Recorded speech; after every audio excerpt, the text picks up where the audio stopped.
Last module will be able to verify practical and theoretical match for the RMS load voltage that we are controlling using single phase AC voltage controller with resistive load.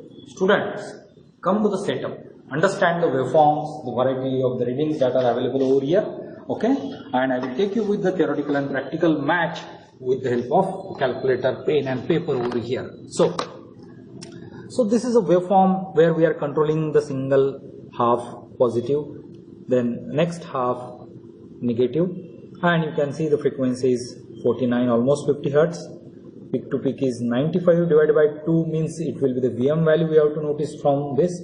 And last AC voltage RMS value is 30.27 approximately. This is practical value you may consider.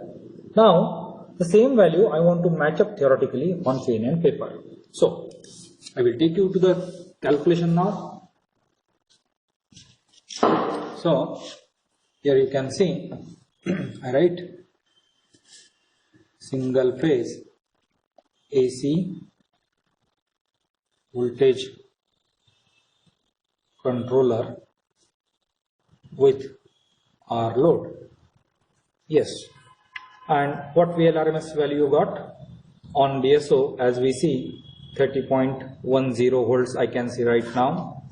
Yes, and I know the formula for VLRMS. I will derive all these relations in class as well. So it is Vm by root 2 in bracket 1 by pi sub bracket pi minus alpha plus sine 2 alpha by 2 whole bracket close. This term will be in under root. Now we need to understand what is alpha, we need to understand what is Vm. Come to the DSO. So here you can see that peak to peak value is approximately 95. So what is Vm?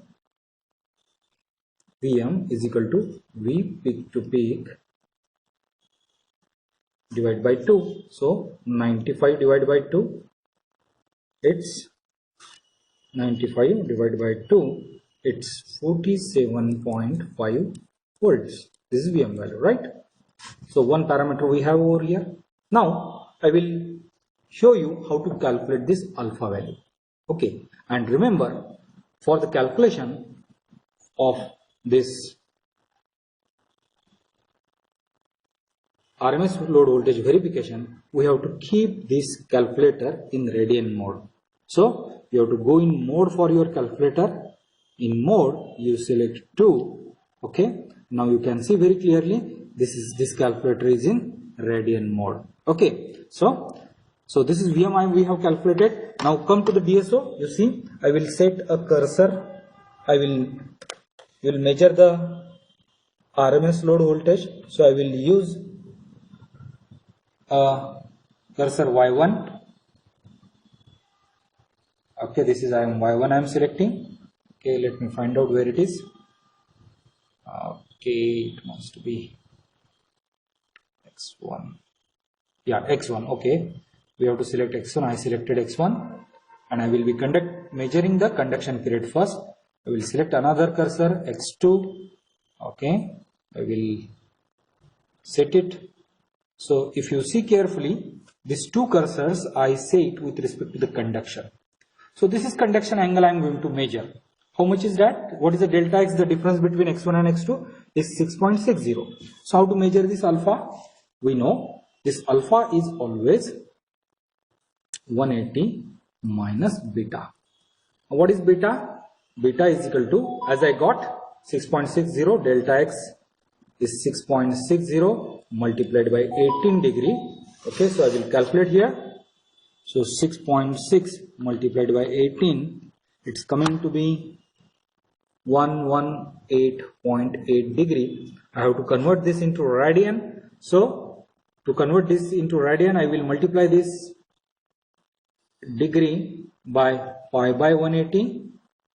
Okay, so this is multiplied by shift pi. Okay, divided by 180. So it's coming to be,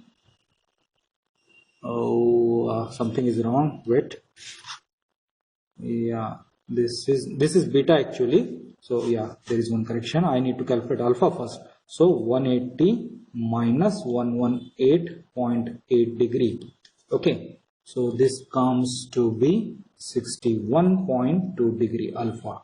Okay, and this is in degree, and to convert this in radian, now I will multiply this by pi by 180. Okay, so I will do it now. 61.2 multiplied by shift pi divided by 180.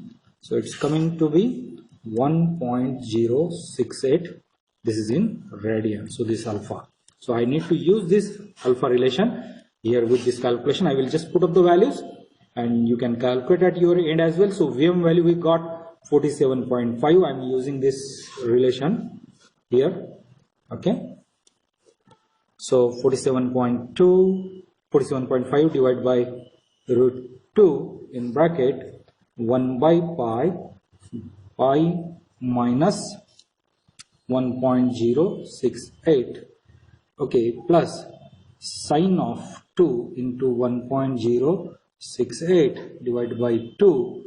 Okay, and this bracket complete, and but in under root. Okay, I write a direct answer. I have calculated it somewhere. You can verify at your end as well, and I found this answer to be approximately, let me verify once again. So 533.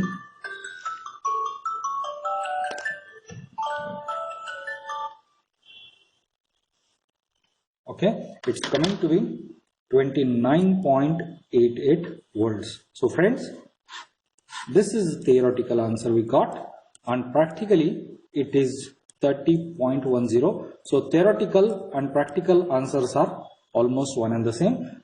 By varying the alpha on the screen, now you can see as I am varying this pot, we can check the readings for various values of alpha, and we can verify this way practically and theoretically. Thank you very much.